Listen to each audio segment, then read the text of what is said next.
శ్రీ మహాగణాధిపతియే నమః. శ్రీ గురుభ్యో నమః. కాళీ కాలభైరవ స్వరూపాయ సిద్ధేశ్వరాయ నమో నమః.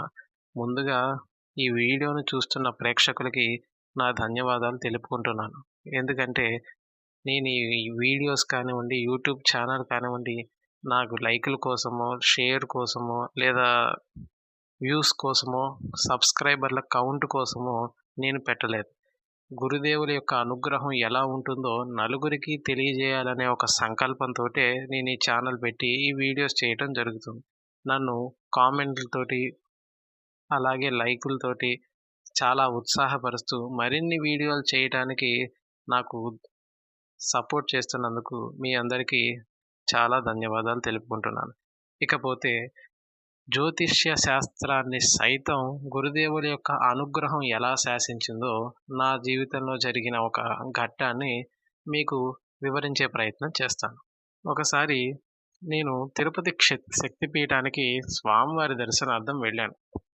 ఎప్పట్లాగానే స్వామివారి దర్శనం చేసుకొని తిరుగు ప్రయాణం అయ్యే సమయంలో నాకు ఒక స్వప్నవారాహి ఉపాసకుడు పరిచయం అయ్యారు.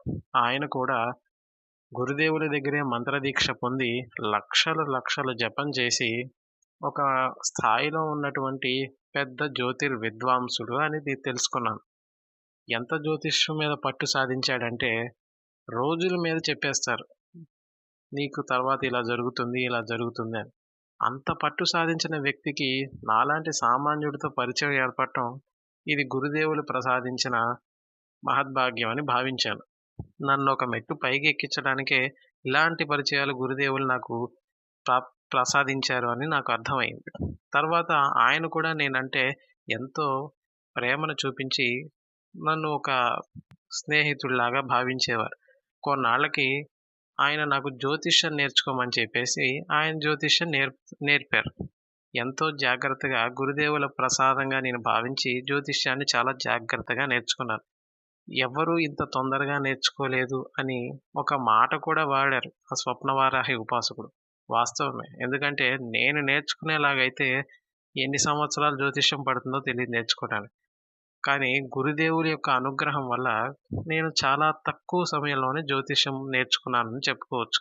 జాతక చక్రంలో ఉన్న ఫలితాలు తూచా కూడా తప్పకుండా వాళ్ళ జీవితాల్లో అలాగే జరగటం నేను చాలామంది జీవితాల్లో చూశాను. ఇంకా నాకు జ్యోతిష్యం అనేది ఒక బలీయమైనటువంటి శాస్త్రం అని అర్థమైంది. జ్యోతిష్యంలో ఏ గ్రహం ఎక్కడ ఉంది, ఏ గ్రహం ఎక్కడ ఉంటే ఎలాంటి ఫలితాలు మానవ జీవితంలో సంప్రాప్తిస్తాయి అనేది జ్యోతిష్య నిపుణులకి ఎలాగో అర్థమయ్యే ఉంటుంది. అలాగా కొంతకాలం గడుస్తూ వచ్చింది. ఆ తర్వాత ఒకానొక సందర్భంలో నాకు ఒక వ్యక్తి ముఖం చూసి జ్యోతిష్యం చెప్పేటువంటి వ్యక్తి పరిచయం అయ్యారు. ఆయన కూడా మంచి ఉపాసకులే. ఆయన నా ముఖం చూసి, ఈ సంవత్సరం అంతా నీకు అన్నీ కష్టాలే, జాగ్రత్తగా ఉండి వీలైతే ఆ కష్టాలన్నీ ఎదుర్కోవడానికి సిద్ధంగా ఉండు అని నన్ను సూచించారు. ఇంకేముంది, వెంటనే నా జాతకాన్ని ఒకసారి నేనే పరిశీలించుకున్నాను. ఆయన చెప్పింది అక్షర సత్యం. ఆయన చెప్పినట్లుగానే సంవత్సర పొడవునా నాకు అన్ని ఇబ్బందులే వచ్చే అవకాశాలు 100కి 99% కనపడుతూనే ఉన్నాయి. నాకేం చేయాలో పాలుపోలేదు. చాలా జాగ్రత్తగా ఆలోచిస్తూ ఉన్నాను. ఏ సమస్యకైనా నాకు తెలిసిన పరిష్కారం ఒకటే, గురుదేవుల యొక్క అనుగ్రహం. కాబట్టి నేను గురుదేవుల్ని శరణు వేడి నా సమస్యను చెప్పుకున్నాను. అంతే. సమస్యను చెప్పుకొని గురుదేవుల యొక్క అనుగ్రహార్థం నిత్యం గురుదేవులు ఇచ్చినటువంటి మంత్రాన్ని జపం చేస్తూ వచ్చాను. నాకు కుదిరినప్పుడల్లా దీక్షగా కూర్చొని చేసేవాడిని. కుదరనప్పుడు మానసికంగా చేసుకుంటూ ఉండేవాడిని. ఇంతే నేను చేసింది. ఒక గురువారం మాత్రం స్వామివారి పాదుకలకి అర్చన చేసి స్వామివారిని రక్షించమని వేడుకున్నాను. అంతే. ఇంత మించి నేను ఏమీ చేయలేదు. అనుకోకుండానే ఆ సంవత్సరం మొదటి 3 నెలలు చాలా కష్టంగానే గడిచింది. అయినప్పటికీ నేను గురుదేవుల మీద నమ్మకాన్ని విడవలేదు. ఎందుకంటే గురుదేవులు నన్ను ఖచ్చితంగా అనుగ్రహిస్తారని నాకు తెలుసు. ఏ గురువు కూడా తన శిష్యుణ్ణి వదిలిపెట్టడు. అలాగే నా గురువైన శ్రీ శ్రీ శ్రీ సిద్ధేశ్వరానంద భారతీ మహాస్వామి వారు కూడా నన్ను విడిచిపెట్టరు అని నేను బలంగా నమ్మాను. మొదటి 3 నెలలు చాలా కష్టాలు పడ్డప్పటికీ ఆ 3 నెలల తర్వాత అసలిక ఆ సంవత్సరం అంతా నాకు ఇబ్బందులనేవి రాలేదు. వాస్తవానికి నేను కూడా జాతక చక్రాల్ని చూసి ఫలితాలు చెప్పేటువంటి స్థితిలో ఉన్నటువంటి వాడినే. కానీ నా జాతక ఫలితాల్ని కూడా గురుదేవుల యొక్క అనుగ్రహం ఎలా మార్చింది అనేది నేనే ఉదాహరణ. ఇక్కడ మీరు గమనించాల్సినటువంటి అంశం ఏంటంటే, గురుదేవుల యొక్క అనుగ్రహం ఉంటే చాలు, ఏ జాతకం కూడా ఎటువంటి దోషము కూడా ఏమీ చేయలేదు అని గమనించాలి. నవగ్రహ గతులను అనుసరించి వచ్చే ఫలితాలని గురుదేవులకు శాసించారు అంటే, మన గురుదేవులు ఎంతటి మహిమాన్వితులు అనేది ఈ పాటికే మీకు అర్థమై ఉండాలి.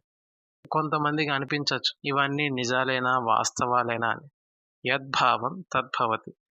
గురువుని నమ్మినటువంటి వ్యక్తికి అసాధ్యాలు కూడా సాధ్యాలైపోతాయి. గురువుని నమ్మకుండా పైకి గురువు అంటూ లోపల అనుమాన పీనుగుని పెంచుకునే వాళ్ళకి సమాధానాలు దొరకవు. అనుమానాలే మిగిలిపోతాయి. కాబట్టి గురు భక్తులందరూ కూడా స్వామివారిని శరణు వేడి మీ యొక్క జీవితాలను కూడా అదృష్టం వైపుగా మలుచుకోగలరు. కావున స్వామివారి యొక్క అనుగ్రహం పొందటానికి అందరూ కూడా ప్రయత్నించండి.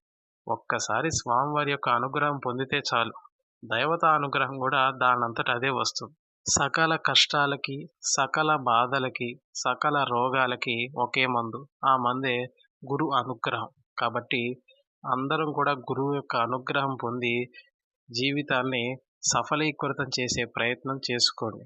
గురువుని మించిన తత్వం కానీ, గురువుని మించిన శాస్త్రం కానీ, గురు అనుగ్రహాన్ని మించిన గొప్పదైనటువంటి పదార్థం కానీ ఈ ప్రపంచంలోనే లేదు. కాబట్టి అందరం కూడా మనం స్వామివారి యొక్క పాదార విందంలో శరణు వేడి గురువు గారి యొక్క అనుగ్రహాన్ని పొందుదాం. జై గురుదేవ్. సిద్ధేశ్వరాయ నమో నమః.